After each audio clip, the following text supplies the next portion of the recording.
you work in law enforcement, I have a very important question for you, one which soon may be a matter of life or death. I'm sure some people become police officers just so they can boss other people around.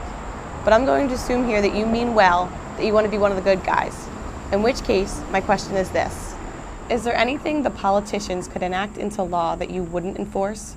Is there any order that you would refuse to carry out? Or will you do absolutely anything your bosses tell you to?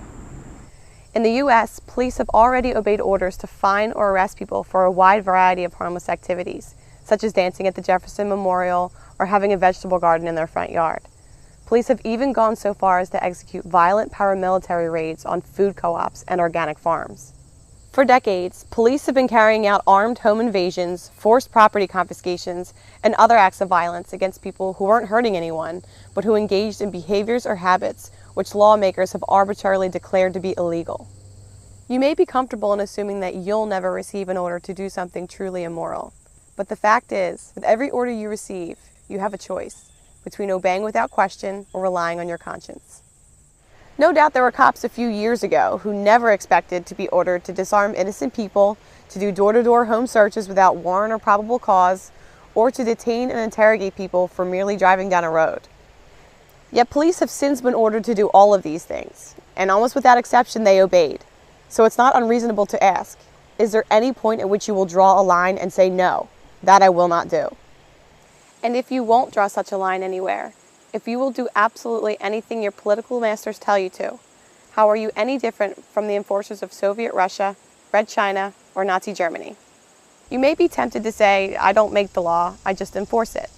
Or to argue that if some legislature, court, or some authority above you says it's okay, then it must be.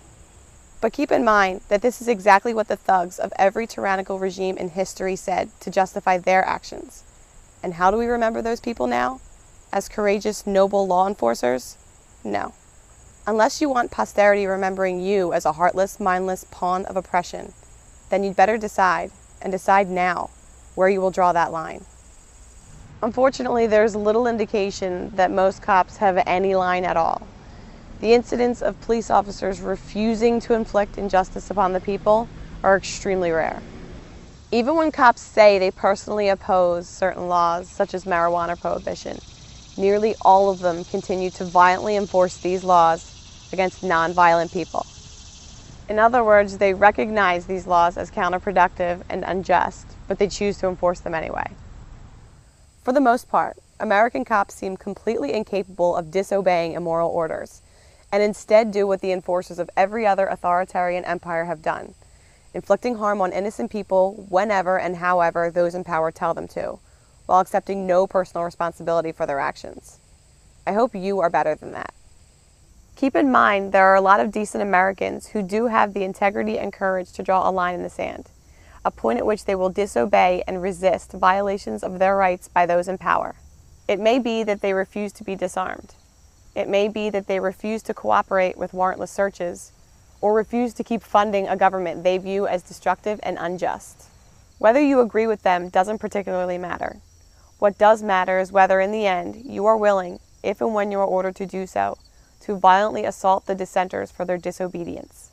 When they draw their line in the sand and stand their ground, and your supervisors tell you to use whatever level of violence necessary to get submission and compliance from the resistors, will you obey? If it came down to it, would you kill American citizens for disobeying politicians? Now, if someone is actually harming someone else, of course you have the right to use whatever force necessary to stop the attacker and protect the innocent. But that would be the case even if you had no badge and no uniform.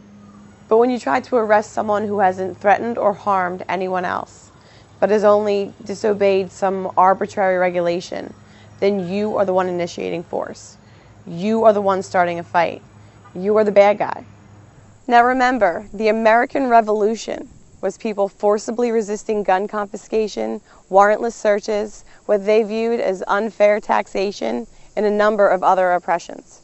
All in the name of law, all carried out by law enforcers. If you had lived back then, would you have been among the rebel colonists, the ones who refused to be disarmed, refused to pay taxes, and resisted warrantless detainment and searches? Would you have sided with the signers of the Declaration of Independence, or would you have been among the redcoats, the law enforcers, assaulting, caging, or killing any colonists with the gall to disobey the king? And which side are you on today? Of course, the message you'll get from your superiors, the politicians, and your fellow officers is that it's not your place to decide which laws to enforce, and that as long as you faithfully follow orders, that you can't be held personally responsible for doing as you're told. But that is a lie, a horribly dangerous lie. At the Nuremberg trials, it was established that the excuse used by the Nazi law enforcers that they weren't to blame and shouldn't be punished because they were just doing as they were told did not relieve them of personal responsibility for their actions. And make no mistake, if you choose to blindly obey unjust commands, and one day your intended victims decide to fight back, saying that you're just doing your job will not make you bulletproof. It may be your own life you save by deciding now at what point you will choose to be a moral, responsible human being instead of just an obedient pawn of those in power.